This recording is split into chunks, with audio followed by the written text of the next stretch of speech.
With number 2, my first step is to find the LCD of all 4 of those fractions. So I'm looking at these 4 denominators here. And my LCD is going to be 5x. So I want to multiply each term by the LCD itself over 1. I'm not multiplying by what I need to get the LCD. So 5x over 1, 5x over 1.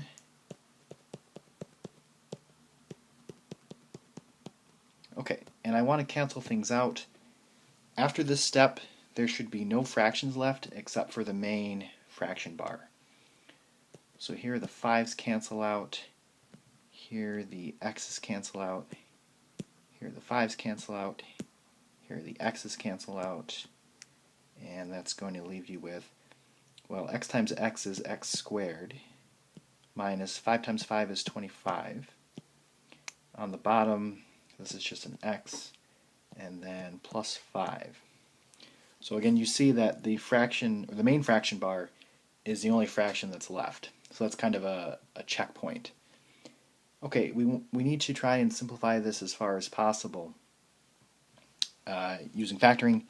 So the top actually is a difference in 2 squares. So it's going to factor to be x minus 5, x plus 5. And we do have an x plus 5 on the denominator. So we are able to cancel those out. And that leaves us with x minus 5.